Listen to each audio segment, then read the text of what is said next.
Part 2, Chapter Birth.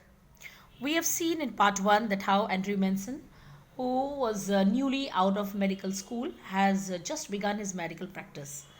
And he loved a girl named Christine, but he had a disappointing date with her, evening with her.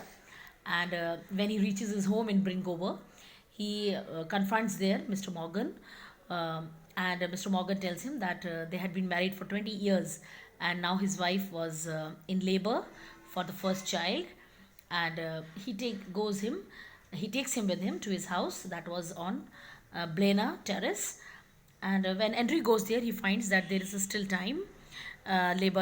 She needs more time to give birth, and now we'll see what happens.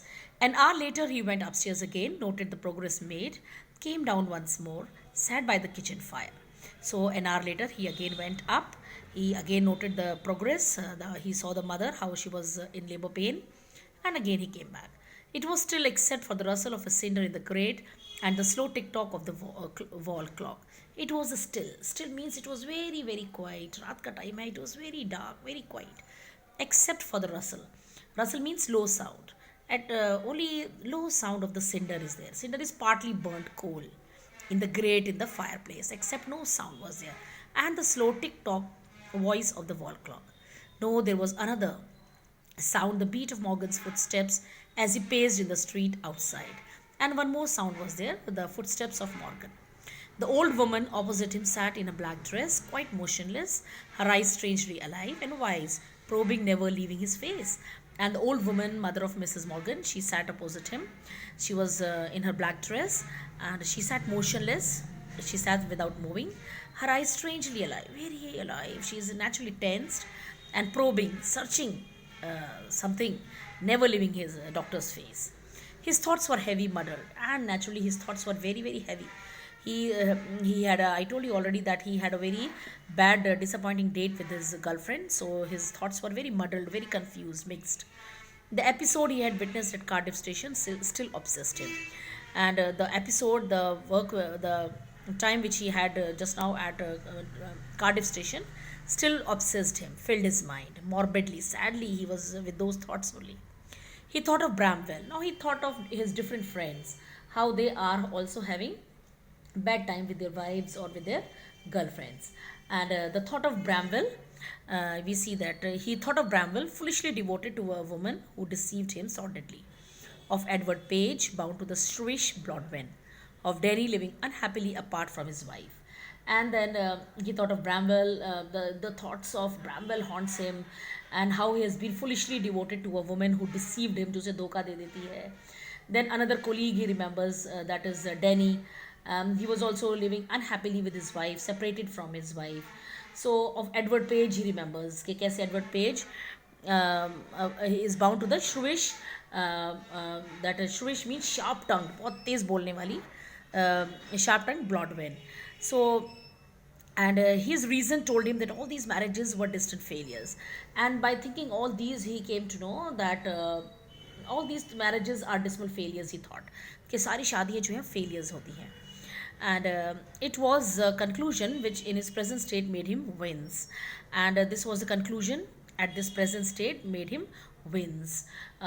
Wins means he start back with sudden pain. उसे एकदम से he gave a painful expression on his face. He wished to consider marriage as an idyllic state. He always thought that marriage is a very beautiful state, idyllic. Yes, he could not otherwise conduct it with the image. He could not otherwise consider it with the image of Christine before him. And he always wished marriage is a beautiful thing, but now at this moment, with the image of Christine before him, he could not consider marriage a beautiful thing. Her eyes shining towards him admitted no other conclusion. And he always thought of her eyes so shining before him, and he could not have any other conclusion that now that marriage is not at all good, it is a failure. It was the conflict between his level, doubting mind and his overflowing heart which left him resentful and confused. And all the conflict was going on in his mind, his doubting mind, what to do, means what is the state of his mind, overflowing heart, and which left him very, very resentful, which left him bitter and confused at this moment. He was not able to see the things correctly. He let his chin sink upon his chest. He just pulled his head down upon his chest, stretched out his legs, stared broodingly into the fire. And thoughtfully, broodingly means thoughtfully, he straight away looked. Stared means लगातार देखना. He was continuously looking at the fire. He remained like this so long, and his thoughts were so filled with Christine that he started when the old woman opposite suddenly addressed him. That he started, ekdam, he was little, it is not started, actually, it is startled. Startled means he was surprised when the old woman who was sitting opposite him addressed him, called him. Her meditation had pursued a different course. And of course, she had her meditation. Meditation means she was thinking something else at the time. Andrew was thinking about Christine and his episode which he had with her. And this lady, she was, of course, thinking something else. This means here. Susan said not to give her the chloroform if it would harm the baby. She's awful set upon this child, Dr. Batch. Her old eyes warmed at a sudden thought. She added in a low tone, "Eh, we all are, I fancy." And then the old woman said, Susan said not to give her chloroform. So the old woman said that Susan was very confirmed. She did not want. She was determined not to take chloroform.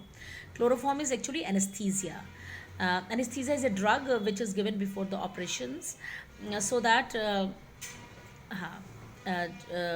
operation can be done properly, and a person is unconscious at the time. And so the mother says that she doesn't want it. She's thinking that it would harm the baby, and she's awful set upon this child. Awful set means she's keen to have. They want this child because they are having it after 20 years. Her old eyes warmed. She added in a low tone, "Eh, we all are, I fancy." And then she says that they were all keen, not only Susan. He corrected himself with an effort. "It won't do any harm, the anesthetic," he said kindly. "They'll be all right." And the doctor says it won't do any harm. That anesthesia, that chloroform will not do any harm. The anesthetic. Anesthetic is a drug, makes you unable to feel anything. They will be all right. He says the child and the mother will be all right. Here's the nurse. Nurse voice heard calling from the top landing. Andrew glanced at the watch, the clock, which now showed 3:30. He rose and went up to the bedroom. He perceived that he might now begin his work. Meanwhile, the nurse called them, and he saw the watch. It was 3:30, and he rose. He went up, and he noticed. Perceived means he noticed that now the time is appropriate. An hour elapsed. One more hour passed. It was a long, harsh struggle, and it was a great struggle, the tough time for the mother to give birth. And then, as the first streaks is signs of dawn strayed from the past the broken edges of the blind, the child was born lifeless. And when the first signs of the dawn strayed, first signs of the dawn of the early morning were seen from the edges of the blind. Edges of the blind means of the window. Edges, sides of the windows, they could see that the dawn has appeared, and that time the child was born, but it was born still lifeless.